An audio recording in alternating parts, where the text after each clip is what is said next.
assim. Risoto é fácil de fazer? Muito fácil. Até eu consigo fazer risoto. Eu nunca fiz. Não, risoto é uma das preparações mais fáceis e mais elegantes da cozinha, porque é um prato que pode ser um prato único, pode ser um prato de acompanhamento, pode ser uma entrada.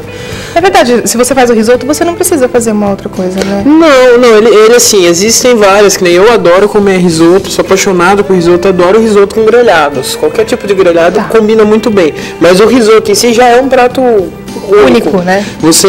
A questão do risoto é o que você vai complementar o arroz. Por exemplo, hoje a gente trabalha um risoto, não diria simples, mas um risoto básico, que tem vegetais e o queijo. Se eu quisesse fazer um prato único, eu elaboraria um pouquinho mais colocando uma proteína, somando uma carne branca, uma carne vermelha, para estar complementando o prato, deixando ele com um caráter de refeição mesmo. Vamos começar a fazer então. O risoto é muito simples. O grande segredo do risoto sempre é essa nossa fritada inicial, que nada mais é do que a gente vai adicionar a gordura. Tem gente que trabalha com azeite, eu não recomendo. O bom risoto ele começa na manteiga e termina na manteiga. Por uma questão do quê? Sabor. Manteiga ou margarina? Manteiga mesmo. Manteiga da vaca. Porque dá diferença no sabor, sim. Dá muita diferença. Dá diferença até na hora de a gente passar no pão, imagina na hora, né, que a gente faz a receita mesmo. Isso. Agora eu estou adicionando cebola e alho, que a gente faz um processo que a gente chama de fritata. O que é a fritata? É o tempero do risoto. Tá. Em cima desse tempero que a gente vai dar todo o sabor do risoto. A gente refogamos só um pouquinho, adicionamos já o arroz. Importante, o arroz tem que sempre ser um arroz próprio para risoto. Por quê? Pela característica da preparação, o arroz do risoto ele é mais rico em amido. E esse amido que favorece o quê? A cremosidade do risoto final. No mercado existem várias marcas, mas no geral existem dois tipos de risoto aqui no Brasil que são os mais conceituados, os mais comuns de se encontrar, que é o arroz tipo Carnaroli e o tipo arbóreo, que é o mais comum, que todo mundo que faz risoto alguma vez fez com o arbóreo. E tudo isso está lá na nossa receita, inclusive as quantidades, está lá o nome do arroz direitinho, você entra lá e pega todas as informações.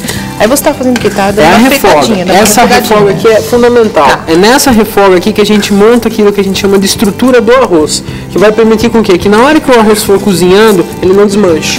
Então faz uma boa refoga aqui e agora a gente entra com vinho branco, que no caso dessa preparação a gente trabalha com vinho branco. Você vai perguntar assim para mim, eu posso utilizar o vinho tinto? Claro, sem problema nenhum.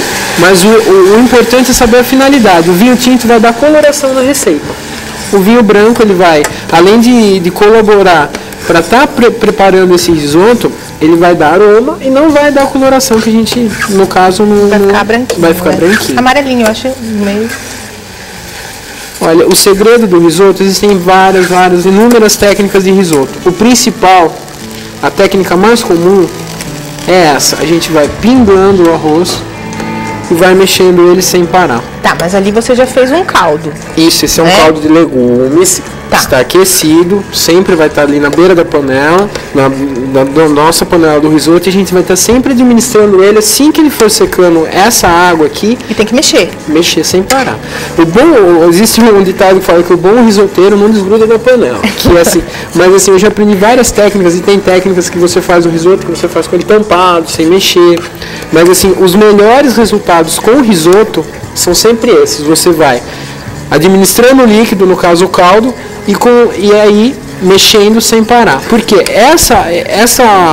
esse movimento da panela faz com que o arroz... Ele já vai ficando mais cremoso. Vai ficando mais cremoso, vai liberando o amido. Ó, vocês perceberem, ele secou de novo. Vamos mostrar ali pro Jaime, ó. Olha, ele secou mais uma já vez. Tá ficando... Olha lá, ó. Secou. Ele tá começando a amolecer já, né? Já. Cocção, em geral, um risoto, no máximo, demora de 10 a 12 minutos. É rápido. É rápido. É um prato, assim, tudo vai da quantidade que você faz. Mas um prato de risoto, no máximo, de 10 a 12 minutos. E a coisa legal de se falar do risoto, essa etapa que a gente fez agora, etapa base para qualquer risoto. Se eu não quisesse fazer, por exemplo, hoje o risoto de couve, quisesse fazer outro tipo de risoto, seria a etapa que eu pularia. Então aqui, isso que a gente fez agora, a gente chama de base do risoto. Nessa base, o que a gente faz? pode estar deixando esse risoto e terminar depois. Que é um processo até utilizado muito em restaurante para quê? Para adiantar o tempo. É a base. É a base. Né? Aqui, até agora, esse processo só, a fritata, o arroz, o vinho e o caldo, não até a cocção até o final, é a base do risoto. Aqui que a gente cria nele toda a cremosidade, e a palavra-chave do risoto é untuosidade. O que é? A cremosidade, tem muita gente que confunde a cremosidade, por quê? Quando a gente fala em cremosidade, tem que imaginar que o arroz também vai estar desmanchando. E esse é errado. O bom risoto... O arroz tem que ficar inteirinho. Inteiro e crocante. Ao dente. Ao dente, isso. Mas isso vai muito de paladar, é uma questão até um pouco social. A pessoa tem que sentir como que ela gosta de comer o risoto dela. Mas, no geral, o risoto perfeito, que é aquele que a gente sempre busca, é aquele risoto que o grão está ainda um pouco duro, um pouco crocante, que assim, al dente, essa palavra al dente vem de o dente, que é o que seria o certo. Quando eu comer esse risoto, eu vou morder, ele vou sentir a crocância, só que tem um grande detalhe, ele não vai grudar no dente. Ah, tá, porque ele é o crocante, mas que não é cru. Não é cru. Tem a diferença. Tem. Aí você abaixou o fogo. Abaixei um pouquinho. Vai ficar no fogo baixo. Isso. Assim, você trabalha sempre do fogo médio pro alto.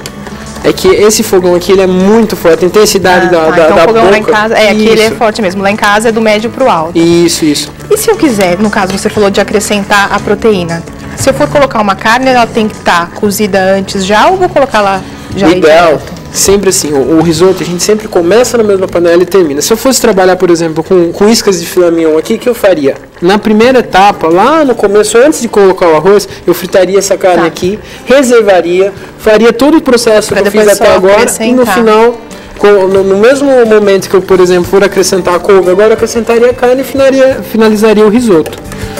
Se vocês perceberem, ó, o segredo do risoto é esse, ele tem que formar uma coisa que a gente chama de onda. O que é essa onda? Ele balança, os italianos chamam de la onda. O que é? Ele vai, conforme ele vai ganhando a cremosidade, ele balança e não espirra.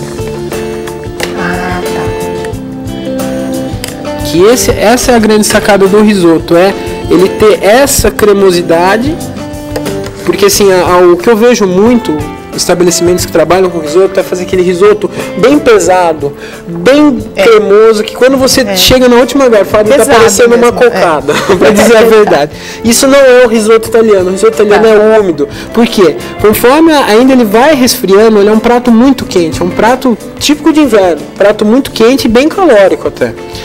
E então, conforme ele vai esfriando, todo esse líquido, ele vai absorvendo. Vai absorvendo e o grão vai enchendo. Por isso fica duro, então, depois. Por isso. Então, cuidado para não virar paçoca o seu risoto. Porque assim, o que eu vejo muito, o pessoal acha que é muito chique servir risoto em prato raso. Que acha que fica bonito. Às vezes eu vejo muitos chefes pegam aquele prato raso e fazem aquele monte de risoto no meio. Isso não é assim a característica essencial. O risoto é um prato úmido, rico em sabor. Então o ideal é um prato fundo. Sempre. Existem exceções? Sim. Se eu for servir esse risoto num jantar que eu vou estar acompanhando com uma proteína... Com grelhado, como você falou. Aí tem que ser no prato raso. Aí tem que ser no prato raso. Olha, se vocês agora vai dar para perceber bem o ponto que é a onda. Eu vou mexendo ele vai fazendo ondinhas na panela e não espirra. Né? Quando começa a chegar esse ponto é que a gente está chegando próximo ao final da cocção. Tem um truque muito legal que a gente faz na cozinha aqui, que é a gente pega um grãozinho de arroz e aperta na mão para ver se ele já está desmanchando, ó. Ele está quase desmanchando já. Se você aqui pode ver, ele tem uma cápsula branca dentro e em volta uma transparente. O que é? Tá cru não? Tá quase chegando ao ponto. Ele tá cru ainda, ele ainda não está no ponto.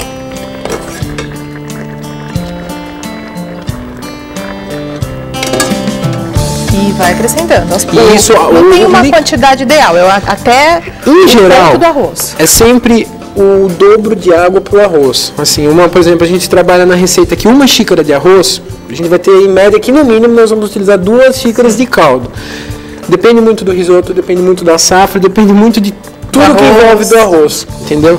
Então o principal aqui, a gente sempre ter a ideia que vai trabalhar no mínimo com o dobro de água do que colocou de arroz.